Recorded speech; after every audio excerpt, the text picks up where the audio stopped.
Hello good morning student. बेटे आज हम लोग करेंगे हमारा बहुत ही important chapter, exam point of view से भी बहुत ही इंपॉर्टेंट है बेटे।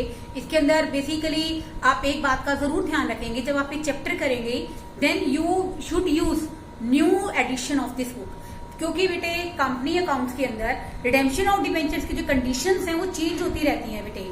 तो बेटे बेसिकली अगर आप पुराने बुक से चैप्टर करोगे तो आपके क्वेश्चंस गलत हो जाएंगे बेटे। तो बेटे आप इसको मेरी रिक्वेस्ट लगा लीजिए, मेरा ऑर्डर लगा लीजिए। You have to use the new edition of the book, then we will start the chapter. Redemption of debenture क्या होता है बच्चों? रिडेम्पशन ऑफ डिबेंचर जब हम लोग बेटे डिबेंचर होल्डर्स को डिबेंचर्स की पेमेंट कर देते हैं, यानी कि जो हमारे डिबेंचर्स के रूप में लायबिलिटी है उसको डिस्चार्ज कर देते हैं, तो बेटे हम उसको कहते हैं रिडेम्पशन ऑफ डिबेंचर्स। हिंदी में हम ये भी कह सकते हैं कि हमने डिबेंचर्स का शोधन कर दिया है, हमने डिबेंचर्स को खत्म कर दिया है, पेमेंट कर दी है।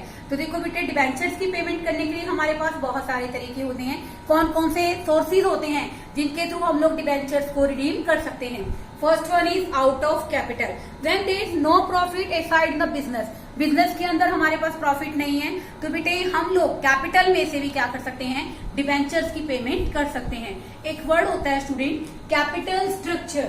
कैपिटल स्ट्रक्चर जो हमारा वर्ड है उसके अंदर कैपिटल स्ट्रक्चर क्या होता है student? It's a combination of equity capital, reference capital as well as डेप्ट कैपिटल। डेप्ट कैपिटल में आ जाता है स्टूडेंट हमारी all type of long term borrowings such like debentures as well as long term borrowing.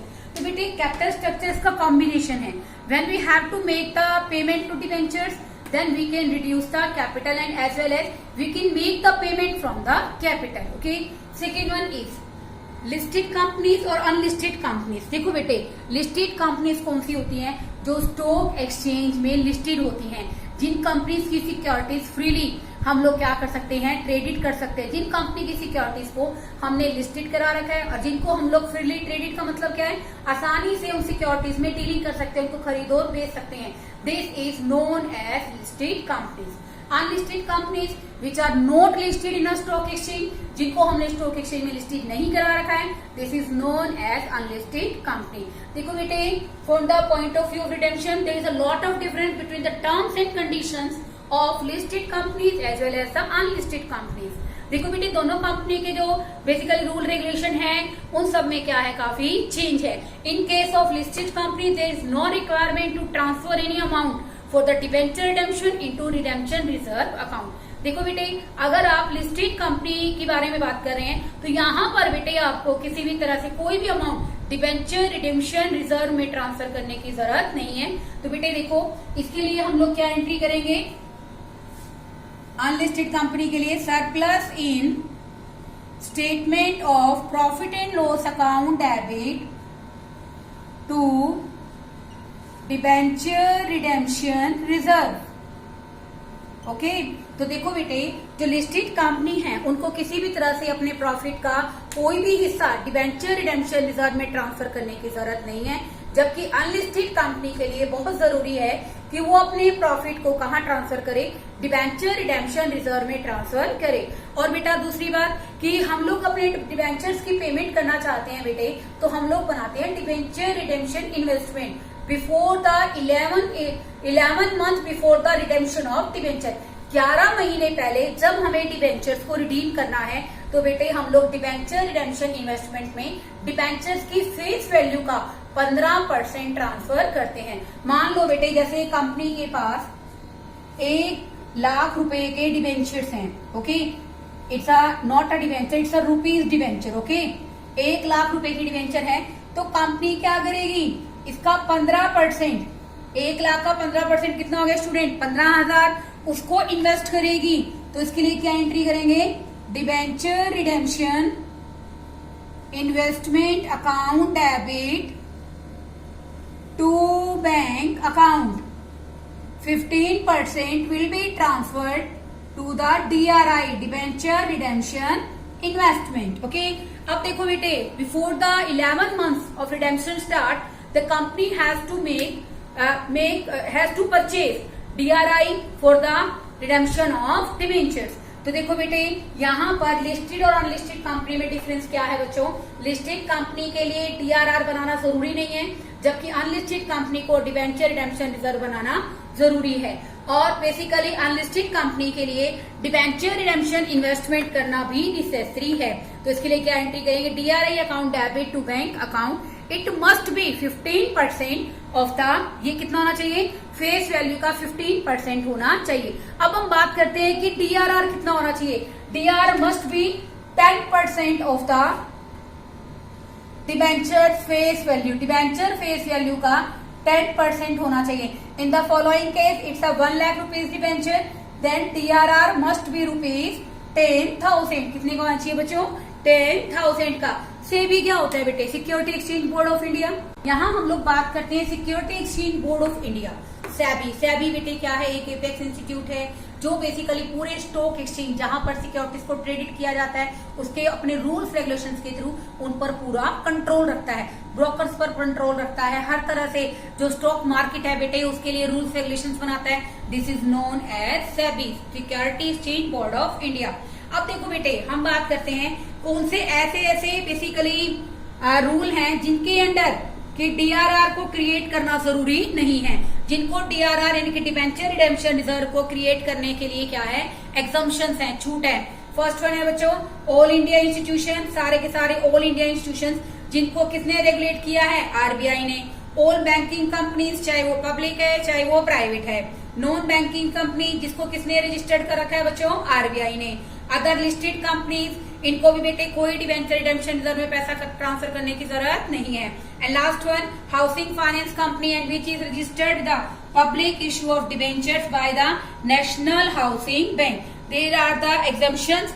But basically कहने का मतलब क्या है कि ये जो बेसिकली 5 टाइप्स ऑफ इंडस्ट्रीज मैंने डिस्कस की है, तो बेटे इनके लिए इनको किसी भी तरह से अपने प्रॉफिट का अमाउंट डिबेंचर रिडेम्पशन रिजर्व में ट्रांसफर करने की जरूरत नहीं है। बेटे इसमें कुछ एंट्रीज हैं वो मैं आपके साथ डिस्कस करूंगी। अब हम लोग करेंगे रिडेम्पशन से रिलेटेड कुछ जर्नल एंट्रीज। तो देखो बेटे यहाँ पर क्या होता है, बेसिकली हम लोग अनलिस्टेड कंपनी को पॉइंट ऑफ व्यू से करेंगे, क्योंकि बेटे लिस्टेड कंपनी के लिए डिबेंचर रिडेम्पशन रिजर्व में मनी ट्रांसफर करना जरूरी नहीं है। अब देखो बेटे on 31 March of the previous year, मान लो बेटे कंपनी के पास, मैं एक शॉर्ट सा एग्जांपल लेती हूँ, 10 लाख डिबेंचर्स हैं, 10 लाख, यहां पर बेटे हम लोग रुपीस का सिंबल लेंगे, 10 लाख रुपए के डिबेंचर्स हैं और कंपनी को बेसिकली कंपनी ने इशू कब किए हैं, 1 अप्रैल 2015 में, और कंपनी रिडीम कब करेगी, 31 मार्च 2020 के अंदर। ओके, कंपनी ने इशू कब किए हैं, 1 अप्रैल 2015 में, और रिडीम कब करेगी, 31 मार्च 2020 में। तो देखो बेटे यहाँ पर बेसिकली हम लोग क्या करेंगे, फर्स्ट एंट्री क्या है, 31 मार्च ऑफ द प्रीवियस ईयर। अब इसका बेटे प्रीवियस ईयर क्या बनेगा, 31 मार्च 2019। ओके, तो बेटे यहाँ पर हम लोग क्या लिखेंगे, 31 मार्च 2019 के अंदर एक अनलिस्टेड कंपनी डिबेंचर्स की फेस वैल्यू कितनी है, 10 लाख। 10 लाख का बेटे कितना परसेंट ट्रांसफर करेगी, 10%। कहाँ ट्रांसफर करेगी, डिबेंचर रिडेम्पशन रिजर्व में। इसके लिए बेटे हम लोग एक अलग से अकाउंट खोलते हैं जिसका नाम क्या है, surplus in statement of profit and loss account debit to debenture redemption reserve. तो बेटे 10 लाख का 15% कितना बनेगा बेटे, 1,50,000। ओके, कितना बनेगा, 1,50,000। फिट कहाँ डाल दिया, डिबेंचर रिडेम्पशन रिजर्व में। ध्यान रखना बेटे कैसे करोगे, जिस टाइम हमें कंपनी के बेसिकली डिबेंचर्स को रिडीम करना है उससे प्रीवियस ईयर क्या बन गया, 31 मार्च 2019 में कितना परसेंट डाला है हमने, 10%। नेक्स्ट पॉइंट क्या आ गया, ऑन 30th अप्रैल का 2019 में। अब आफ्टर 1 मंथ यानी कि 11 month before the redemption of debentures 15% किसके लिए करेंगे, making investment for debentures. Okay, तो देखो बेटे हम लोग बेसिकली क्या करेंगे, 11 महीने पहले हम लोग बेसिकली 11 महीने पहले रिडेम्पशन स्टार्ट होने के 11 महीने पहले हम लोग बेटे डिबेंचर रिडेम्पशन इन्वेस्टमेंट करेंगे।